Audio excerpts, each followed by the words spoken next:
नुक्ते के लिए फ्यूनरल के दे देगी, बाद में गरीब है तो नुक्ते के लिए दे देगी, मस्जिद बनाना, मंदिर बनाना, बावड़ी बनाना पैसा दे देगी, पर स्कूल बनाना, अस्पताल बनाना, कॉलेज बनाना तो ठन ठन पार मदन गोपाल। क्यों कि स्कूल कॉलेज आपको वोट नहीं देते हैं, हम तो उसको पैसा देंगे जो हमको वोट देगा।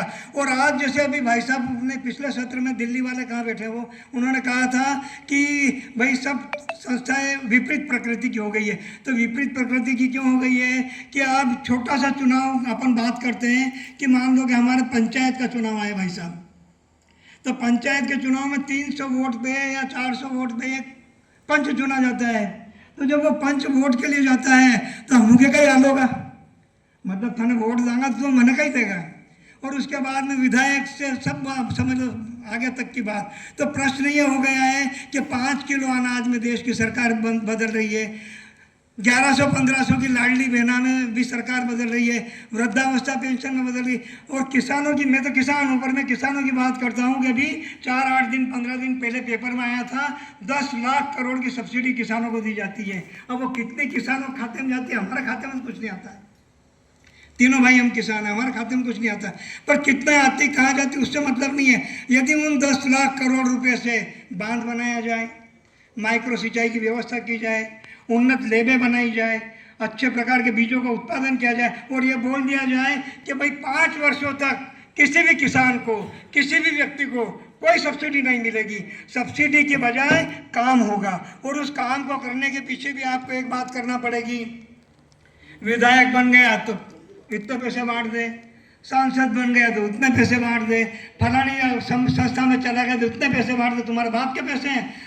जो पैसे हैं वो जनता के पैसे हैं, परंतु जनता क्या हो गई है कि मूक बधिर हो गई। क्यों हो गई है कि जैसे अर्जुन तीरंदाज था और एकलव्य भी तीरंदाज था, पर एकलव्य ने जब कुत्ते का जो भौंक रहा था उसका बाण से मुंह बंद कर दिया, तो ऐसे ही सरकारों ने पैसे दे दे के आपका हमारा मुंह बंद कर दिया है।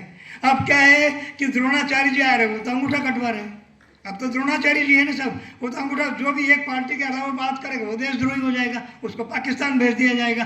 पर किसी को ये नहीं बोला जाएगा कि ट्रंप तेरे बाप की हैसियत क्या है कि 150 करोड़ के देश को तू ऐसा बोलता है वो नरक का गड्ढा है। और हम सब सुन रहे हैं, हंस रहे हैं। क्यों हंस रहे हैं कि अधिकांश लोग उस पार्टी से जुड़े हुए हैं। परंतु आप इन्हें बंगाल का चुनाव देख लो, 1 मिनट की देर नहीं लगती पलटने में, भरतपुरे लौटे हैं, 1 मिनट की देर नहीं लगी। जैसे ही ममता हारी खेल खत्म हो गया, बापड़ी बारी मारी फिर रही है। जिस राहुल गांधी को गालियां देती थी, जिस मतलब यूपीए वालों को तकलीफ देती, उनके हाथ जोड़ रही है कि चलो अपन ऐसा कर ले वैसा कर ले। यह सिर्फ इसलिए हो रहा है कि कभी कभी बीजेपी की 2-3 बातें मेरे को अच्छी लगती है कि यदि इस देश में, पूरे यूरोप में, अधिकांश देशों में लेबर और कंजर्वेटिव, डेमोक्रेटिक और रिपब्लिक 2 पार्टियाँ होती हैं। अपने देश में भी यदि 2 पार्टी बन जाए तो उसका क्या फ़ायदा मिलेगा, मुझे लगता है।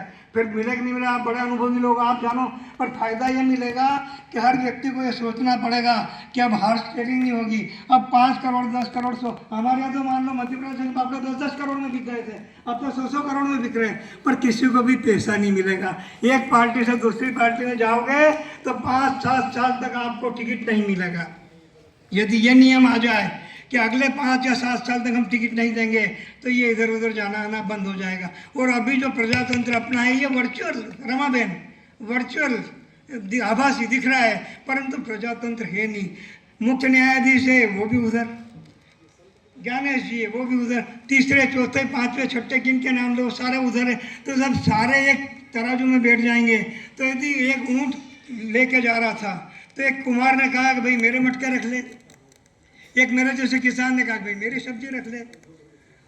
वो कुमार, वो जो ऊँट वाला था, उसने कहा कि देखो साहब मैं सब्जी तो रख लूँगा पर ऊँट किस करवट बैठेगा मैं नहीं जानता हूँ। यदि ऊँट उधर बैठ गया तेरे मटके फूट जाए, पर फिर मेरे को दोष मत देना। अब ऊँट चला, हाट बाजार आ गया, अपन मुक्काम पे आ गए और ऐसा लगा कि ऊँट मटकों तरफ बैठ गए। हमारे देश के जितने भी नौजवान हैं, या नौजवान तो कम हैं पर फिर भी जितने भी है, और जो बुजुर्ग लोग बैठे उनके घर में बच्चे हैं तो नौजवान ही है, घर में जाके बात तो होती है। तो अब अभी पूरे देश का जो हमारा ऊँट है वो मटके की तरफ बैठा हुआ है। अब मटके अभी पूरे नहीं फूटे हैं, क्योंकि ऊँट जब बैठता है नहीं तो आप सब लोगों को ये पता नहीं ऊँट पूरा ऐसे नहीं बैठता, देखता है ना कि हम तो किसान, हम तो ऊँट भेड़ बकरी, अभी भी मेरे गाय भैंस घोड़े घोड़ी सब है। और मैं दोनों टाइम अपना हाथ से, जब तक मकान में खेत पर जाता हूँ तो नौकर को कह रखा कि जब तक मैं खेत पर रहूँगा, गौशाला में रहूँगा, तब तक गोबर में उठाऊंगा। दोनों टाइम में मेरा हाथ से दूध निकालता हूँ। रात में 3 बजे उठता हूँ, ध्यान करता हूँ, 37 साल हो गए। उसके बाद में प्राणायाम करता हूँ, उसके बाद में स्वाध्याय करता हूँ, फिर थोड़ा एक्सरसाइज करता हूँ, फिर खेत पर जाके दूध निकालता हूँ। तो मैं मेरी गाय के गोबर और पेशाब को देख के अंदाज लगा लेता हूँ कि 8-15 दिन में बीमार होने वाली है। तो क्या है साहब, ऊँट जब बैठा तो सारे मटके नहीं फूटे। तो प्रश्न ये है कि अभी भी पूरा देश में सारी चीज खत्म नहीं हुई है। अभी पिछले 2-4 महीने कॉकरोच वाला पैदा हो गया है। किसी जमाने में मान लो वो अन्ना हजारे साहब, वो किसी और के साथ हुए थे, ये भी किसी और किसके साथ हो सकते हैं ये मैं नहीं जानता हूँ। परंतु अभी ऊँट करवट नहीं लिया उसने, बैठा है, कुछ अंडे फूटे हैं, परंतु बाकी अभी सुरक्षित है। तो सुरक्षित हंडियों को यदि हमको सुरक्षित रख के बाजार में बेच के पैसा कमाना है तो उसके लिए हमको क्या करना पड़ेगा कि थोड़ा सा हाथ में चारा लेना पड़ेगा और उस ऊँट महाशय को बोलना पड़ेगा, ले बेटा तू थोड़ा खा ले और उठ जा। जब वो ऊँट उठेगा और वो हंडिया हम बेचेंगे तब हमारे पास में पैसे आएंगे। अब ये तो हो गई एक बात। अब अपन दूसरी बात करते हैं। दूसरी बात ये करते हैं कि गाय, क्योंकि मेरे पिताजी ने 5000 गायें बचाई। मेरे को भी कई बार बंजारों ने, मुसलमानों ने, कई लोगों ने घेरा, क्योंकि उस वक्त तो पूरे हम विलेन थे, हम हीरो थोड़ी थे। हीरो तो सर्वोदय वाले मानते हैं, बाकी वहाँ के जो व्यापारी और सब लोग तो हमको द्रोही मानते थे। हमारे घरों के मेरा खेत बहुत किनारे पे, मैं जाता था, रास्ते में इनकी बस्तियाँ होती थी, पर मैं किसी के बाप से नहीं डरता था, जाता था हिम्मत से और आता था हिम्मत से। तो मैं उस वक्त की आपको बात बताना चाहता हूँ। मैंने animal welfare fund, animal welfare जो है संस्था, वो भारत सरकार के वन और पर्यावरण मंत्रालय की है। तो उसमें मैं कोऑप्टेड मेंबर रहा सर। तो मैंने 10-12 प्रांतों में घूमा, 1600 गौशालाएँ मैंने देखी। उस वक्त में 12,000 गौशालाएँ थी, अभी तो 18-20 हज़ार गौशाला है। अब यदि मैं एक शब्द बोलूँ तो कोई गो भक्त हो मेरे को भाई गाली मत देना, और वो जो ममता की एक सांसद पे अंडे फेंके थे ऐसा मत काम करना। पर मेरी बात को ध्यान से सुनना, और अभी बरसात का समय है, गौशाला में जाके देखना। अधिकांश गौशालाएँ रमा बहन पशु यंत्रणा गृह है, क्योंकि गौशाला में जो लोग हैं उन लोगों को गाय का मालूम ही नहीं है। और जितने बड़े बड़े, मैं तो क्या है, विप वालों के साथ में, RSS वालों के साथ में कई जगह गायों के ले जाने काम पड़ता है। तो जो बड़े बड़े लोग होते हैं उनसे पूछता हूँ, साहब आपके घर में कितनी गाय? सर्वदेवमयी गौ माता, अगरबत्ती, घर में एक भी गाय नहीं है। और भाषण ऐसा है कि देश की 12-15 करोड़ जितनी भी गाय उसके मालिक रखवाले हम हैं, और हमारे जैसे जो रोज गोबर खींचते हैं उनके बाप लोग की कीमत ही नहीं है कि ये तो ग्वाल है। पर ग्वाल तो भगवान कृष्ण भी थे। आज इस देश में हमको ये सोचना पड़ेगा, ये दुर्भाग्य है हमारा कि अभी ये जैसे मौलाना मसूद मदनी जी बोले थे कि गाय को आप माता बना दो, राष्ट्रीय पशु बना दो। अब पहले भी RSS, BJP वाले, बजरंग दल वाले, शिवसेना वाले बोलते गाय हमारे राष्ट्रीय पशु बना दो। अब जब उन्होंने कहना चालू कर दिया तो इन्होंने बोल बंद कर दिया, क्योंकि वो अब वोट मिलना गाय से और दूसरी चीज़ों से मिलना बड़ा कठिन हो गया है। अब मैं आपको एक बात बताता हूँ कि गाय का स्थान कहाँ रहना चाहिए? कहाँ रहना चाहिए भाई साहब, कोई बोलेगा?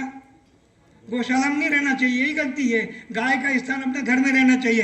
अब साहब मैं कई जगह जाता हूँ, बड़ी बड़ी जगह, तो टेगड़ा समझते हो मालवी में हो सर, जो कुत्ता होता नहीं उसके लिए स्थान है, वो कार में भी बैठेगा, भैया 5 मिनट हो जाए पीछे खड़ा हो जाना, क्योंकि मेरे पास घड़ी नहीं है। परंतु कुत्ते को रखने के लिए जगह है, गाय को रखने के लिए जगह नहीं। अब मैं आपको एक और बात बताता हूँ कि इस देश में 118 प्रकार की प्रजातियाँ थी, और देश आज़ाद हुआ उसके बाद में हमारे पास में 75 बची थी, अभी 19 है। मैं 8-9 प्रांतों में घूमा, मैंने वहाँ देखा कि जो जो मूल ठिकाने हैं गायों के, उन मूल ठिकानों में 90% तो मासी आ गई। मासी कौन है? HF, जर्सी, रेड डेन और ब्राउन स्विस, ये 4 गायें मासी है। और हमारे घर की जो थी गिर, अंगोल और मालवी, थारपारकर, ये सब जो थी घर की गायें, तो मासी को तो घर में बुला लिया और माँ को बाहर कर दिया। अब F1 और F2 दूध की बात आ गई, तो F1 और F2 दूध में क्या होता है कि जो F2 दूध है हमारी गायों का, उसके अंदर न्यूट्रिएंट्स ज़्यादा है। क्यों? कि उसकी कंदोल होती है और उसकी जो रीढ़ की हड्डी है उसमें स्वर्ण क्षार तैयार होता है, जिसको सोना बोला जाता है। तो मैं आप लोगों को ये बताना चाहता हूँ कि जिस प्रकार बूढ़े बुजुर्ग हमारे परिवार के हैं, क्योंकि मैं तो समाज सेवा से जुड़ा हुआ हूँ, कई जगह जाता हूँ, रेकी एक्यूप्रेशर, आयुर्वेद, स्वमूत्र, गोमूत्र, ऐसी कई प्रकार की चिकित्सा, मैं चलता फिरता मेरे गांव का चिकित्सालय हूँ और मनोचिकित्सक भी हूँ। चलते रास्ते लोग मेरे को रोक लेते हैं, उनकी बात सुनता हूँ, 2 मिनट कुछ बोलता हूँ, आगे बढ़ जाता हूँ। तो मैंने ये देखा है साहब कि जैसे रात को दिन में 12 बजे, सर आप सुनना, दिन में 12 बजे माँ बीमार होती है तो लड़का बोलता है 8 दिन पहले तेरे को डॉक्टर को बताई थी, वो दवाई पड़ी है वो खा। दवाई तो खाती नहीं है और रोज़ परेशान करती है। और रात में 12 बजे लुगाई बीमार पड़ती है, ए बब्बू कार निकाल, तेरी मम्मी को जरा घबराहट हो रही है। और रात में 3 बजे साली बीमार हो जाए, चला जल्दी करके डॉक्टर को फ़ोन लगा, तेरी मासी बीमार है। तो मेरा कहने का मतलब ये है कि माँ का महत्व घरों में घट रहा है, पिता का महत्व घरों में घट रहा है, वो वृद्धाश्रम में जा रहे हैं। हम इंदौर, धार और रतलाम और उज्जैन के 10-12 जो वृद्धाश्रम है, अनाथ आश्रम है, उसमें हर साल जाते हैं, कुछ न कुछ 2 पैसा खर्च करते हैं और जाते हैं, अपना हाथ से परोसगारी करते, पैसा नहीं देते हैं, पैसे के लिए, भोजन के लिए पैसा देते हैं और हमारा हाथ से परोसते हैं। तो उन लोगों की जब व्यथा कथा हम सुनते हैं तो वो व्यथा कथा गौशाला में है। गौशाला की क्षमता है 100 गाय, है 500। अब किसी को पानी मिला, किसी को घास मिला, किसी को नहीं मिला। तो मेरा आप लोगों से कहना है कि गाय को घर में जब तक अपन नहीं रखेंगे और माता पिता को जब तक अपन घर में नहीं रखेंगे, तब तक ये इस देश को हम विश्व गुरु नहीं बोल सकते। अब आखिरी एक शब्द और बोल दूँ मैं, अब अपन क्या करते हैं, थोड़ा स्वास्थ्य पे आ जाएंगे, समय कम है।